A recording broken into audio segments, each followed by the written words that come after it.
Well, it's my pleasure to welcome you to the MOAP-135 Basic Medical Sciences 2 class. This is a great class that kind of continues what you started in BMS 1. And in this class, we'll focus on a couple different body systems and then a couple of special populations.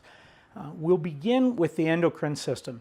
And the endocrine system may very well be the most difficult system that you study while you're in this program.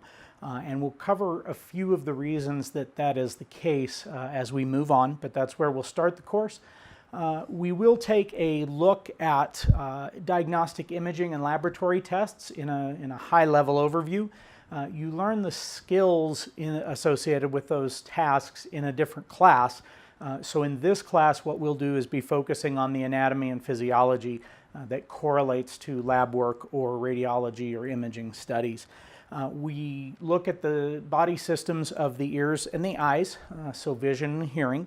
And then we look at special populations. We're going to look at two special populations in particular. One is pediatrics and the other is geriatrics. So that'll kind of round out the overall content that we'll be looking at in this particular course as we go through and kind of try to wrap up the anatomy and physiology portion of your program. Basically, this class will consist of three parts. But before we jump into each individual part, it's important to make note of the fact that this is essentially going to be a class that takes place in what some might call a flipped classroom or a hybrid model. In a traditional classroom, students come into the brick and mortar room and it's very teacher-centric. People sit down, they open their books, they take notes while the teacher talks. That's a traditional classroom setting. In a flipped classroom, what actually happens is you do that at home on your own time through a distance learning mechanism. And when you come into the brick and mortar classroom, you're actually bringing in the concept material like your homework or your hands-on skills. So we do activities in the classroom and we do lecture outside the classroom. And that's a great model for a number of reasons.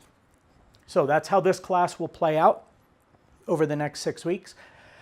All of your lecture content and reading assignments and things are on the internet and then on D2L. And then when you come into the classroom, we'll practice the hands-on skills and we'll look at the models, we'll do activities and those kinds of things together. Lots of benefits to that, not the least of which is just simply that you can ask questions about the various aspects of the course while you're dealing with them. For the most part, any in-classroom sessions we have are required. But we're also more than willing to work with you in terms of working around a work schedule or whatever the case might be. We're not going to just throw one time out there and say, well, if you miss this, then it's all over. We'll make sure that you have the opportunity to come, and we'll make sure that we accommodate people who work at all hours and shifts. So people who work in the evenings will have some day classes, and people who work during the day will have some evening or weekend opportunities. So those will be kind of requirements throughout the course. Keep in mind as we go that this is a 4-credit-hour course. So that is essentially 4 credits over a 16-week semester would be the normal presentation of the course. You have 6 weeks. So I can assure you that there is a profound amount of material presented in every week. And some of it, particularly in the endocrine system and so forth, is particularly challenging. So I recommend that you set aside a large block of time for the next 6 weeks to pay attention to this class and what you need to learn here moving forward. I mentioned that we'll look at 3 kind of overall groups or categories of assignment. One is going to be your traditional sort of quiz and exam. So in that sense, we'll have a quiz every week. We won't have a midterm, but we will have a comprehensive final exam. And those are going to be questions that are just essentially objective questions like you're used to, multiple choice, true-false matching. I don't believe we have any essay questions, and I don't believe we have any fill-in-the-blank questions. So these would all be things that you can glean straight out of your textbook or from the videos. And I will just pause there real briefly to say a good number of the questions on your weekly quizzes do in fact come from the videos. So if you're used to being able to take a quiz or a test and have your book open in front of you and find all the answers that way, or if you used internet resources like Quizlet, some of your questions may still appear there, others come directly from the video. So I can just sort of give that to you straight up at the front of this course. You will have to watch or listen to the video content to do well on your quizzes. The second category of assignment that we'll be working on will be our out-of-class, what you could sort of call homework. Those could be mind tap activities, they could be labeling assignments, those kinds of things.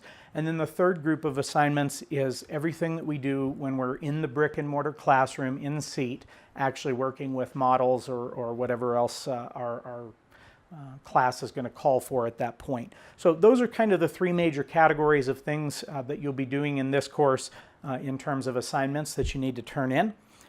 The course is so abbreviated and condensed that there really is almost no hope of catching up if you fall behind, particularly if you fall quite a ways behind. So I'm going to have to keep the deadlines a little bit more rigid than I have in the past, just because I'm doing you a disservice if I don't keep you up to speed with us. And as you're moving into another week of material, you need to be able to clear your mind of the previous week so that you can go ahead and start absorbing more information since so much is presented. So be prepared for the large time commitment associated with the class. And I think you'll do just fine as long as you can make use of the tools that we have. Practice tests are online. Supplemental material, extra quizzes, practice labeling activities. There's a whole cohort of supplemental activities that you can do and work with to try to help increase your understanding as you move forward. So with that introduction to the class, you are ready to go, and we'll get started and start looking at the endocrine system, which is essentially going to be the first and perhaps most complex body system that we study in this program.